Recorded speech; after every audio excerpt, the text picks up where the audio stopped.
Hello, everyone. Thank you for listening and watching. Welcome to another episode of Self-Love Sundays. My name is Nefertiti, and you can find my information in the description box below. So today, I wanted to talk to you about the vacillation period. This is a time between your new beliefs and your old beliefs when you're really trying to make that shift. There's a vacillation period. So we just mentioned, like I've talked about in other videos, that I am not a religious person. I'm what's called an omniist. I believe that every religion or spiritual path has something to offer us. So we have the ability as human beings to reason and to take what resonates and leave the rest. And I know some people might disagree with that, but that's what people do anyway. So you might as well do it consciously. I'm going to read to you a scripture from the Bible, Romans chapter 7, verse 15 through 20. It says, "I do not understand what I do." And by the way, this is Paul speaking, the Apostle Paul. "For what I want to do, I do not do, but what I hate, I do. And if I do what I do not want to do, I agree that the law is good. As it is no longer I myself who do it, but it is the sin living in me. For what I know that good itself not dwell in me, that is, in my sinful nature. For I have the desire to do what is good, but I cannot carry it out. For I do not do the good I want to do, but the evil I do not want to do. This I keep on doing. Now, if I do what I do not want to do, it is no longer I who do it, but it is the sin living in me that does it." So let me clarify that sin, the definition of sin is missing the mark. You know, it doesn't have anything to do with you being a bad person or being born a sinner or a lowly worm. I like to think of sin as pretty much our human nature, right? The things that we do that are carnal, that are kind of natural reactions. But the definition of sin is to miss the mark.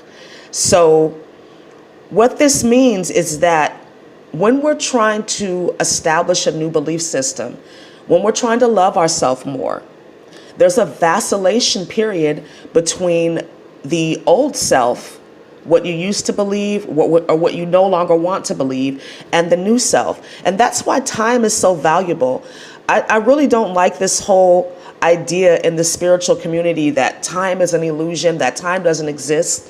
Time is a very valuable tool given to us to learn, to heal. So I don't think it's helpful to think of time as an illusion. It's a tool that we can use to achieve our means, to fulfill our purpose here on this planet. It's an illusion in the sense that we don't have to limit ourselves when it comes to the concept of time. We don't have to believe that we don't have enough time or too much time has passed, or other limiting beliefs that we have placed around time. But time is definitely a tool for us to use.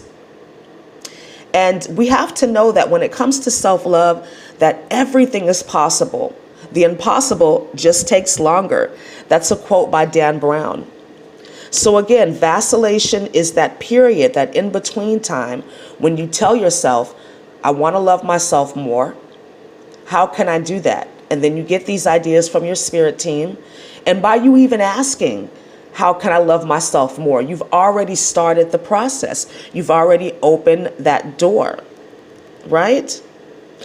So vacillation, again, is that time between extremes, right? What I want to believe versus how I'm currently believing and what's manifesting in my life. And remember that things don't always happen the way that we think they should. That doesn't mean the answer is no. That means that it's just not time right now. The universe works in divine timing, and there is seed, time, and harvest. That's another reason why time is so valuable, and that we need to utilize it to the highest possible good, because it is a commodity that does not renew itself, right? So the day that you plant that self-love seed is not the day that you're going to see the fruit. There is work involved. And you don't give up when you don't see that fruit right away. Some beliefs that we have are easy to dissolve, right? It comes up to our awareness and we're like, oh, that's it? Okay, I don't have to believe that anymore. Some beliefs are so ingrained, so deep, they go back to our childhood that it's going to take some time for us to dissolve those beliefs, to really make that complete shift and step into the self-love, the level of self-love that we want. And remember that it's a journey. So if we're talking about seed time and harvest, remember that the seed goes into the ground, it's covered up by the dirt, darkness, right? We don't really know what's happening underground. We can't tell if anything is happening. All we know is that we've planted that seed and we need to nurture it. Eventually, we'll see the seed sprouting out of the ground. So I feel like a part of the vacillation period, the part where you're in it, requires you to be strong enough to walk away each and every time from that lower vibrational belief, whatever it is that's tied to that lack of self-love. Lack of self-worth, lack of self-esteem, just feeling that you're not good enough. That's really the root of a lot of the issues that we have in life, that we don't feel like we deserve what it is that we want. And then the time comes in, so that just makes it worse sometimes because we're having to wait or we feel like we're not making any progress. So that could contribute to your lack of self-worth if you're not conscious. So make a decision right now to never, ever give up on your self-love journey. That whatever it is you're working on within that journey, allow yourself some vacillation time to go back and forth. Be gentle and kind and patient with yourself through that process because it takes time to learn those new beliefs. The inner creates the outer.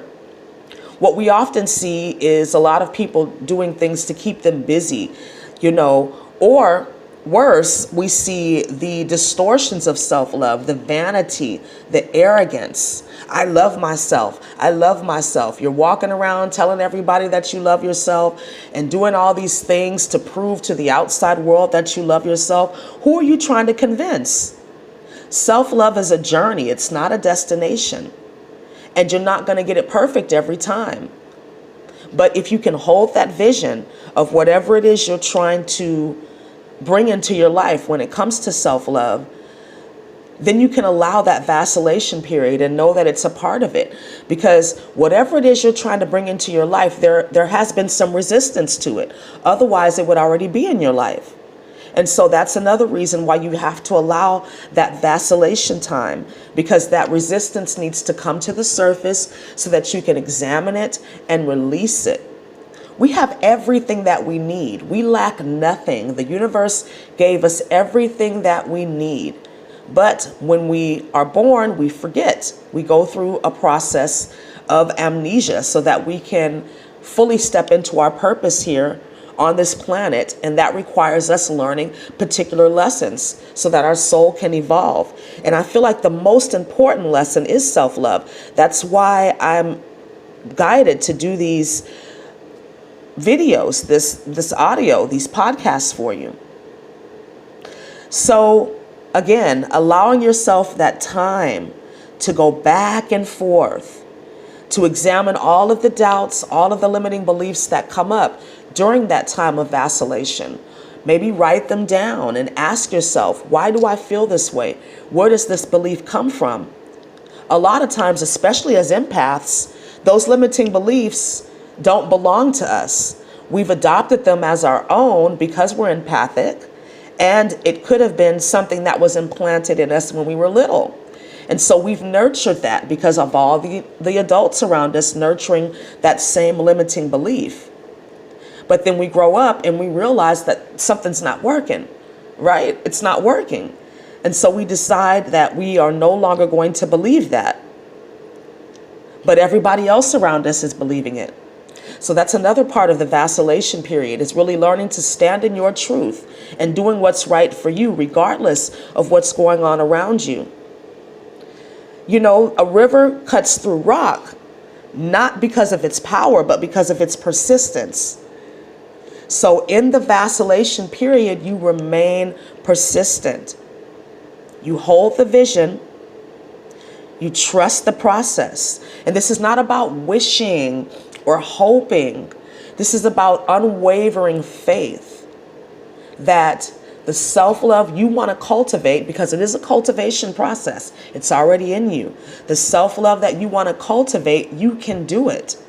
Each and every day, it takes time and practice and patience and really being kind to yourself and kind to your mind, not beating yourself up when you miss the mark, when you quote unquote sin, because it's a part of human nature. We live in a world of polarity, so you're going to vacillate. You're going to have days when you're stronger. You're going to have days when you're weaker. You're going to have days when you don't feel like doing the work. And that's when discipline comes in, because motivation is fleeting. Discipline means you do what you need to do when you need to do it, whether you feel like it or not. And self-love needs to be a conscious, everyday practice, because we do not live in a world that supports self-love. We can find lots and lots of expressions of vanity and arrogance and pride and self-centeredness. All we have to do is log on to Instagram. We can find lots of examples of this. But in order for you to really go against the grain, you have to be consistent and forgiving of yourself when you're going through that vacillation period, because it's going to happen. Nothing happens overnight. Good things take time. Good things take time, right? So one of the ways that you can get through the vacillation period is to focus solely and only on what it is that you want to achieve when it comes to self-love. And there's different levels of it. Self-love is a very broad term. What do you want from self-love? Are you wanting more loving relationships? Are you wanting to manifest your reality from your conscious mind as opposed to your subconscious mind? Are you wanting to improve your environment or your finances? Or perhaps you do want to improve your appearance. These things take time. The belief itself that you had that's limiting, that doesn't serve you, that is dissolved in an instant. But remember that we work with the law of attraction. So that core belief will be dissolved. But remember that you've attracted other beliefs to you because you've had that core belief. And all of that needs to be worked through as well. And so as you're going through this process, you're going to have things coming up, more and more things coming up for you to examine and to release or integrate. So this is not about beating yourself up, not about criticizing yourself because you haven't gotten it right in the amount of time that you feel like you should. And you have to be relentless in participating in your self-love, right? Relentless every single day. I love and approve of myself. I'm gentle and kind and patient with myself. I'm compassionate with myself. I'm kind to myself. I have a goal every day to be genuine, to be authentic, to use my empathy as a strength as opposed to a weakness. So loving yourself is the most important thing that you can do in this life. All right? Allow that vacillation period. Allow your time to heal, to examine everything that comes up with loving detachment, not beating yourself up, embracing your humanness, and being persistent. All right? So I hope this was helpful for you. Please like, comment, subscribe, and share. And I look forward to talking to you again next Sunday. Have a wonderful week. I'll speak to you again soon. Namaste.